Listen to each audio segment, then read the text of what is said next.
Hello children, today we are going to take up a new chapter from Echoes, The Chinese Statue by Jeffrey Archer.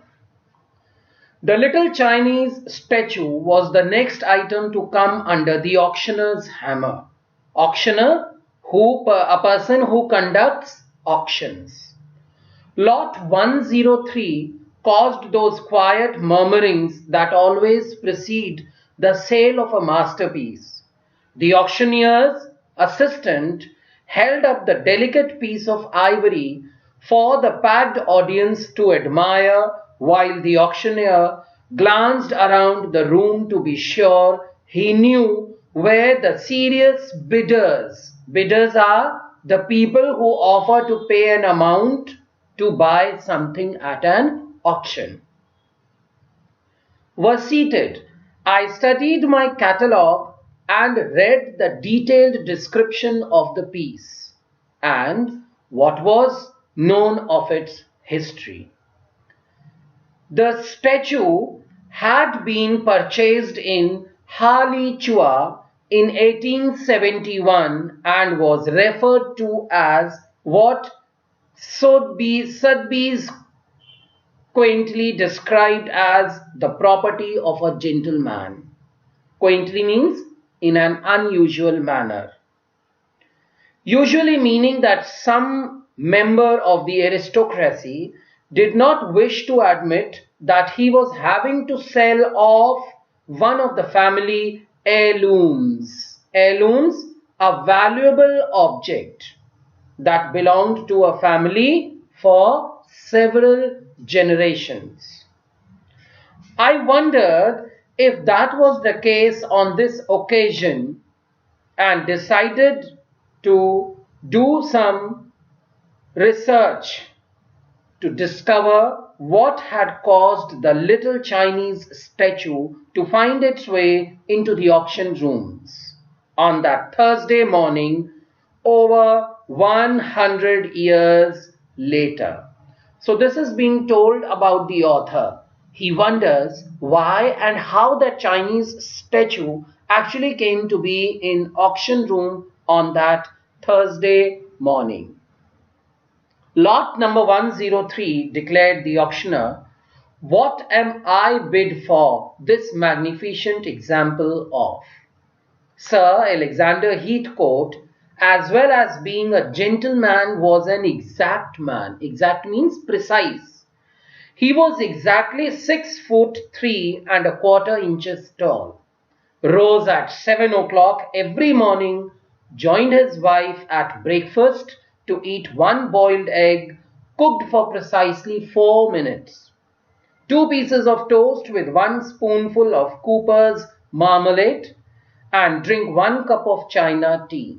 Here we are told about Sir Alexander Heathcote, how particular he was, what time he rose, how he appeared to be, what he ate for breakfast every day, and he was a precise man.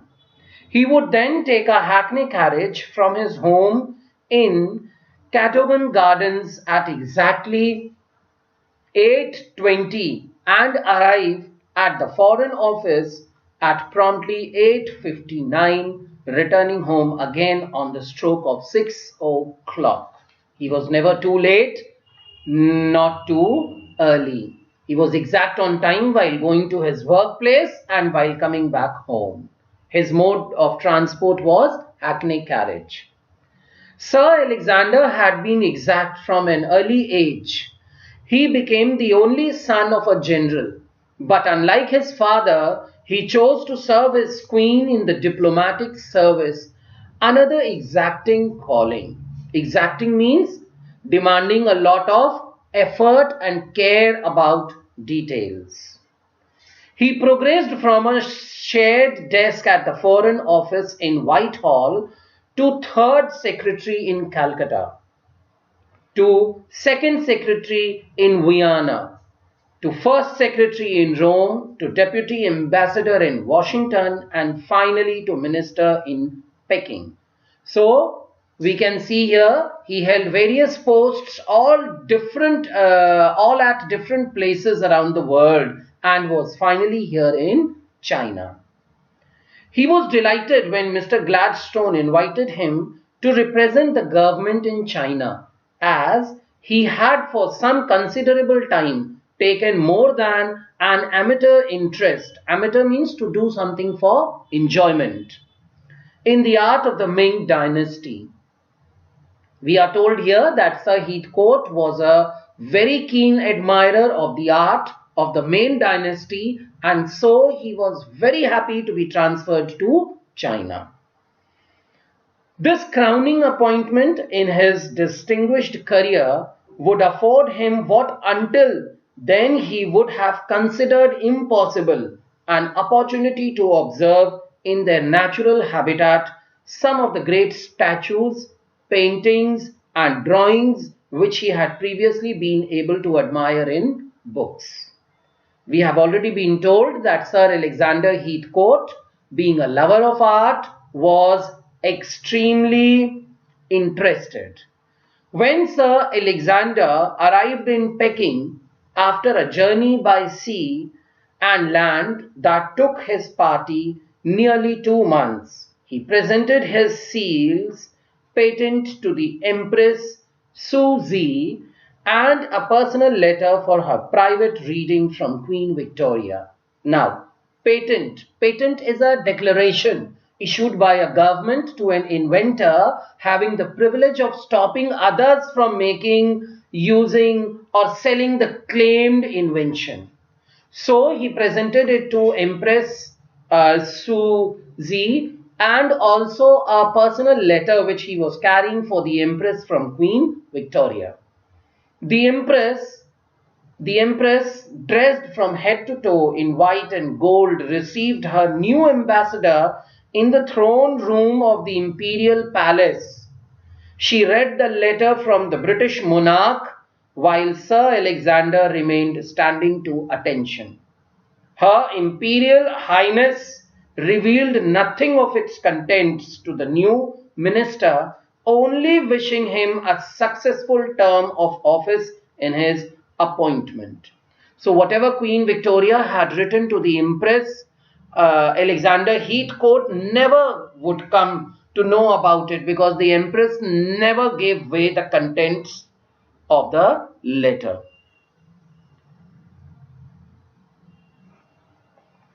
She then moved her lips slightly up at the corners, which Sir Alexander judged correctly to mean that the audience had come to an end. Audience here, the formal meeting. As he was conducted back through the great halls of the imperial palace by a mandarin in the long coat dress of black and gold, Sir Alexander walked as slowly as possible, taking in the magnificent collection of the ivory and jade statues, which were scattered casually around the building, much in the way Cellini and Michelangelo toward lie stacked against each other in Florence. Now, Mandarin is an interpreter and a guide. So here we are being told, as he was walking away after he had finished the meeting, he was walking down the corridor and looking around the beautiful statues made of ivory and jade, which were casually lying here and there. As his ministerial appointment was for only 3 years, Sir Alexander took no leave, but preferred to use his time to put the embassy behind him and travel on horseback into the outlying districts to learn more about the country and its people. On these trips, he was always accompanied by a mandarin from the palace staff who acted as interpreter and guide. On one such journey, passing through the muddy streets of a small village but a few houses called Halichua, a distance of some 50 miles from Peking, Sir Alexander chanced upon an old craftsman working place. So one day, like usual, when he was moving around the place, he came upon a house of a craftsman. Leaving his servants The minister dismounted from his horse and entered the ramshackle wooden workshop to admire the delicate pieces of irony and jade that crammed the shelves from floor to ceiling. Dismounted means got off the horse, and ramshackle means in a bad condition. All right. So he got down from the horse and he entered his hut, which was in a very poor condition, to admire the beautiful pieces of art. Although modern, the pieces were superbly executed by an experienced craftsman, and the minister entered the little hut with the thought of acquiring a small memento of his journey. He thought he would just take a small memento back from this craftsman. Once in the shop, he could hardly move in any direction for fear of knocking something over, because the shop was so crammed with the different objects. The building had not been designed for a 6 foot 3 and a quarter visitor, because basically the Asian people were much shorter than the European people. So he had to bend his head in order to enter. Sir Alexander stood still and enthralled, taking in the fine scented jasmine smell that hung in the air. An old craftsman bustled forward in a long blue coolie robe. Coolie robe means unskilled workers' clothes, and flat black hat to greet him. A jet black plaited pigtail fell down his back. He bowed very low and then looked up at the giant from England. The minister returned the bow while the Mandarin explained who Sir Alexander was and his desire to be allowed to look at the work of the craftsman. The old man was nodding his agreement even before the Mandarin had come to the end of his request. For over an hour, the minister sighed and chuckled as he studied many of the pieces with admiration and finally returned to the old man to praise his skill. The craftsman bowed once again, and his shy smile revealed no teeth but only genuine pleasure at Sir Alexander's compliments. Pointing a finger to the back of the shop, he beckoned the two important visitors to follow him. They did so and entered a veritable Aladdin's cave. Veritable means more exciting, with row upon row of beautiful miniature emperors and classical figures. The minister could have happily settled down in the orgy of ivory for at least a week. Orgy means huge amount of something. So he says here he could have just settled down there and enjoyed admiring the different pieces of art. Sir Alexander and the craftsman chatted away to each other through the interpreter, and the minister's love and knowledge of the Ming dynasty was soon revealed. The little craftsman's face lit up with this discovery, and he turned to the Mandarin and in a hushed voice made a request. The Mandarin nodded his agreement and translated. I have, Your Excellency, a piece of Ming myself that you might care to see. A statue that has been in my family for over 7 generations. So here the craftsman said this in his own tongue to the Mandarin because he wanted Sir Alexander Heathcote to see the piece of art which he had with him from the 7 generations in his family. I should be honored, said the minister. Minister says, I should be honored. It is I who would be honored, Your Excellency, said the little man, who thereupon scampered out of the back door. Scampered out means moved with short steps, nearly falling over a stray dog and onto an old peasant house a few yards behind the workshop. The minister and the Mandarin remained in the back room, for Sir Alexander knew the old man would never have considered inviting an honored guest into his humble home until they had known each other for many years. And only then, after he had been invited to Sir Alexander's home first. A few minutes passed before the little blue figure came trotting back, pigtail bouncing up and down on his shoulders. So the craftsman went into his peasant-like house, and then he came with something in his hand.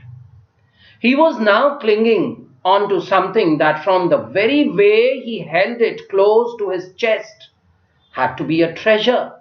Whatever it was that he was holding it very dearly to his chest, which showed that it was very precious to him. The craftsman passed the piece over the minister to study. So he gave over it to Sir Alexander Heathcote. Sir Alexander's mouth opened wide and he could not hide his excitement. This little statue, no more than 6 inches in height, was of the Emperor Kung, and as fine an example of Ming as the minister had seen.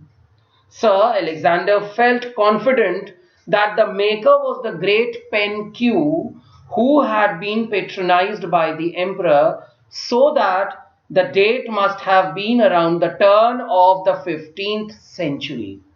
The statue's only blemish means flaw, drawback.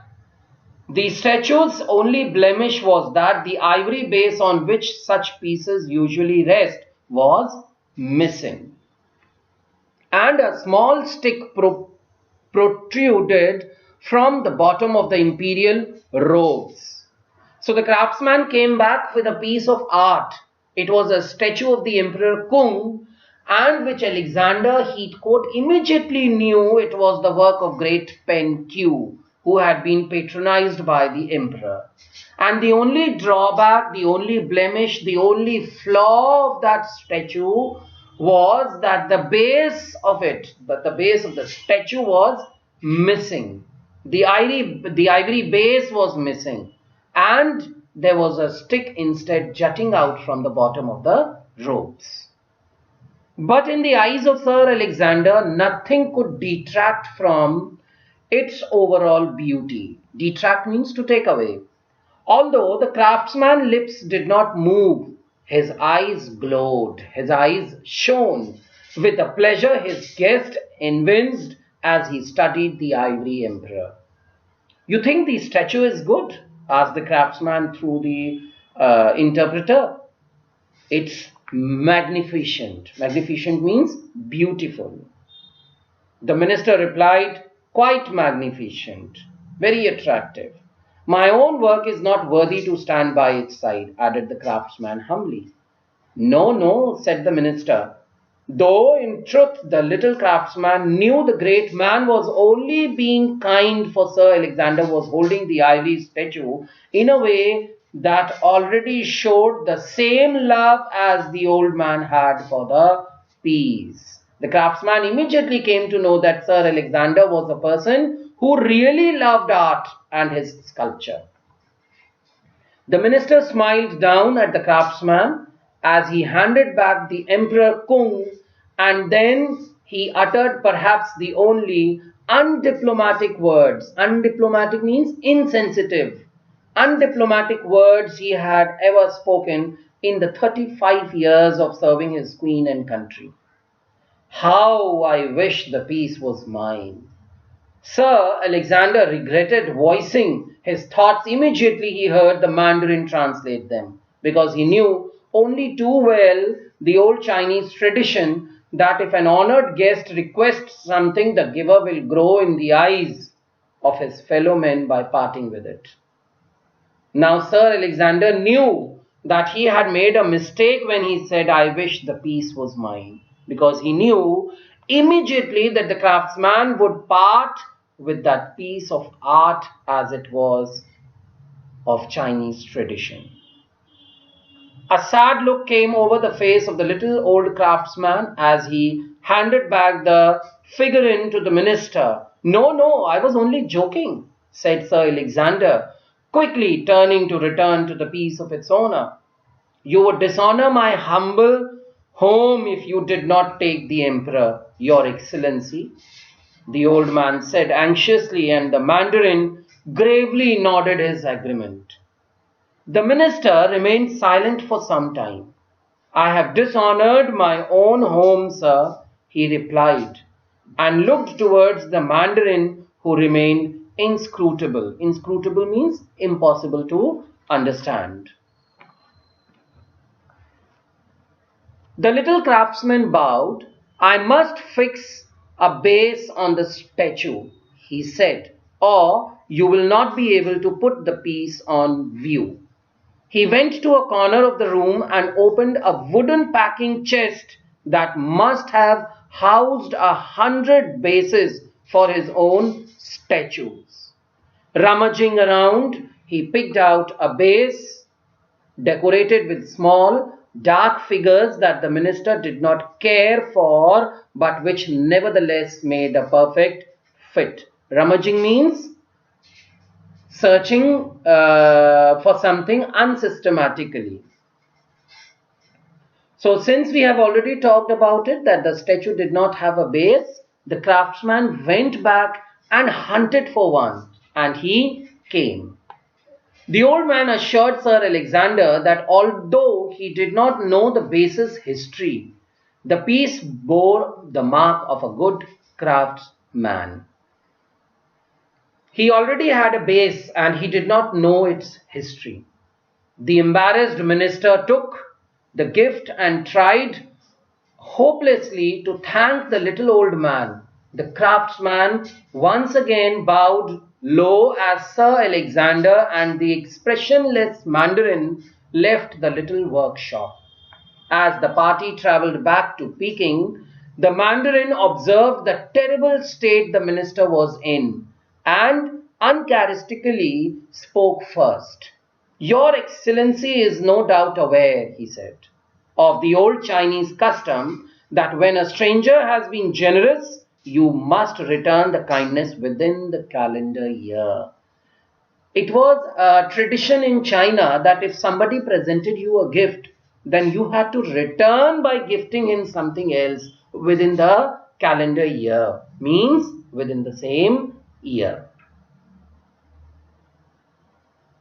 So this Mandarin reminds Sir Alexander Heathcote about this. So this much is enough for this time, children. We'll continue the chapter in the next video. Thank you.